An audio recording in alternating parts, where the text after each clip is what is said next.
Hello friends, welcome back to my channel my life my blogs. তোমরা সবাই কেমন আছো? আশা করি সবাই ভালোই আছো। তো সকালবেলা উঠেই দরজা জানলাগুলো খুলে নিচ্ছি। মেন গেটটা খুলে চলে এসেছি বারান্দাতে। বারান্দার সমস্ত পর্দা আর জানলাগুলো খুলে নেব, কারণ হচ্ছে ঘরের যে একটা গরম হাওয়া থাকে সেটা জানলাটা খুলে দিলে বার হয়ে যায়, আর বাইরের যে ঠান্ডা হাওয়াটা থাকে সেটা ভেতরে চলে আসে।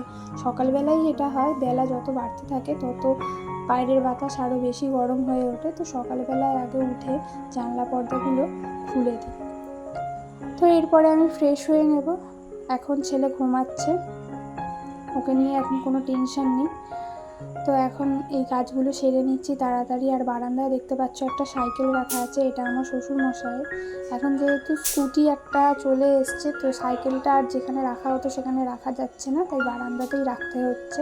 আর পাশেই আমার ছেলের খেলার টেন্ট হাউস।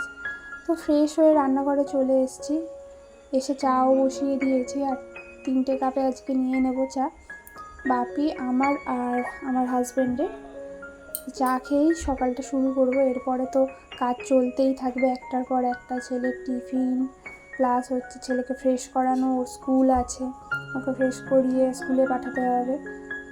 তো ফ্রিজ থেকে মাছ বার করে নিয়েছি, এটা ডিপ ফ্রিজে রাখা ছিল, এখন বার করে একটু জলে রেখে দিচ্ছি যাতে তাড়াতাড়ি মাছগুলো বরফটা ছেড়ে যায়।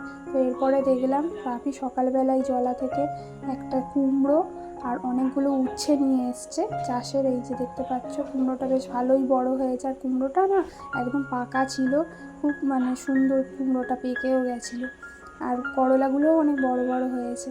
তো এর মাঝখানে আমার কাজ করতে করতে ভাতও বসিয়ে দিয়েছি, আর মাছগুলো বরফ ছাড়ার পরে আমি ভেজেও নিচ্ছি। আজকে কিন্তু বেশি রান্নার ঝামেলা রাখবো না। আর এই গরমে না রান্না একদম করতে ইচ্ছা করছে না, মনে হচ্ছে একটা কি দুটো পদ করেই রান্না শেষ করে দিয়ে। সেই অনুযায়ী আমি একদমই বেশি রান্না করিনি, আজকে দুটোই পদ করেছি, চাটনি আর হচ্ছে পটল দিয়ে মাছের ঝোল। আর এখানে রান্না বসিয়েও দিয়েছি, দেখতে পাচ্ছ চাটনির জন্য আমও বসিয়ে দিয়েছি।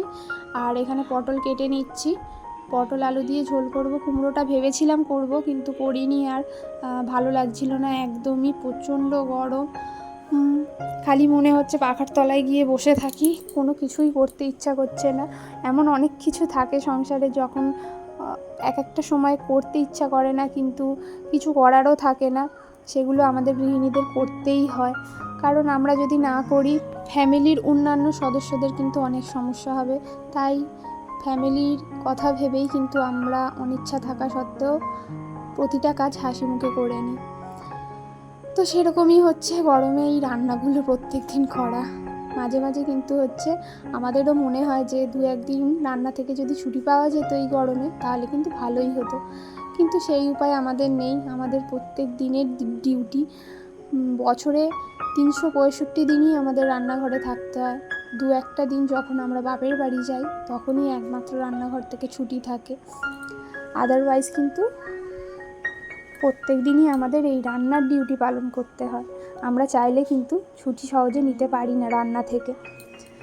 তো রান্না বান্না করে হঠাৎ শুনলাম যে আমাদের যে জমিটা আছে, বাপি যেখানে চাষবাস করে, তো তার পাশের জমিতে কে আগুন লাগিয়ে দিয়েছে। আসলে ওখানে একটা বাঁশ বাগান আছে, তো সেখানে পাতাগুলোতে আগুন লাগিয়ে দিয়েছিল। সেখান থেকে পুড়তে পুড়তে একদম জমিতে, আমার শ্বশুরমশাইয়ের পাশের জমিতেই চলে এসেছিলো। পাশের জমিতে কিন্তু একদম সবুজ ঘাস ছিল, কিন্তু গরমের তাপ এতই ছিল যে ওই সবুজ ঘাসই হচ্ছে কাঁচা সবুজ ঘাসই পুড়ে যাচ্ছিলো, কোনো শুকনো পাতার ব্যাপারই ছিল না, কিন্তু প্রচণ্ড গরমে সেগুলোই পুড়ছিল। তো পুড়তে পুড়তে একটা সময় হচ্ছে নিভে গেছিলো, কিন্তু তবুও পরের দিন শুনলাম, বাপি বলল যে আমাদের একটা হচ্ছে লেবু গাছ ওই আগুনে পুড়ে গেছিলো। তো এই গরমে এই অযৌক্তিক কাজ কারবার, কিছু মানুষ থাকে যাদের কোনো কাজ থাকে না, তারা এগুলো করে, এগুলো করার কোনো দরকারই নেই।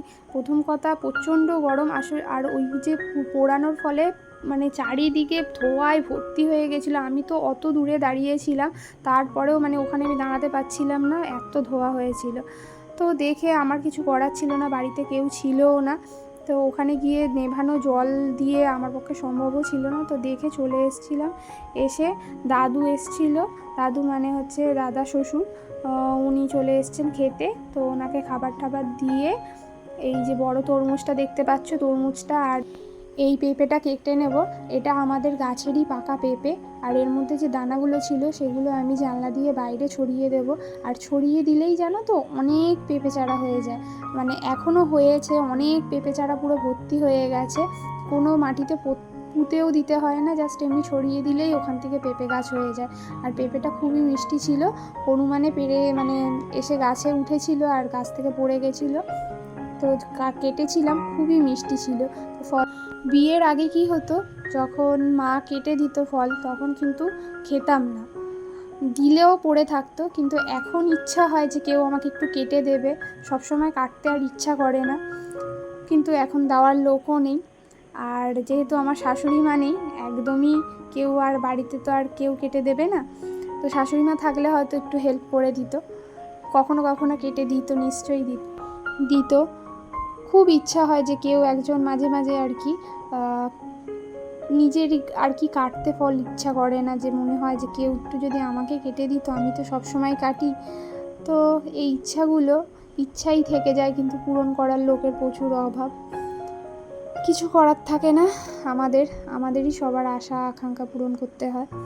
তো চলো, তোমাদের সঙ্গে অনেক কথা শেয়ার করলাম, কথা বলতে বলতে এদিকে আমি ঘরের কাজগুলোও করে নিচ্ছি, আর এখন পর্দাগুলো সব দিয়ে দিচ্ছি, কারণ এখন বাজে প্রায় 12:30, আর দুপুরের দিকে না প্রচণ্ড তাপের জন্য মানে বাতাস এতটাই গরম হয়ে যায় যে সেই তাপটা ঘরে ঢুকলে আরও গরম হয়ে যায়। তো সেই জন্য ঘরের পর্দাগুলো দিয়ে দিলে কি হয় বলো তো, একদম ঘরটা ঠান্ডা হয়ে যায়। তো আমি প্রত্যেক দিন চেষ্টা করি 12টার পরেই একদম পর্দাগুলো দিয়ে দিতে, জানলাগুলো দিই না, কারণ জানলাগুলো একদম দিয়ে দিলে আবার ঘরটা গুমট হয়ে যাবে।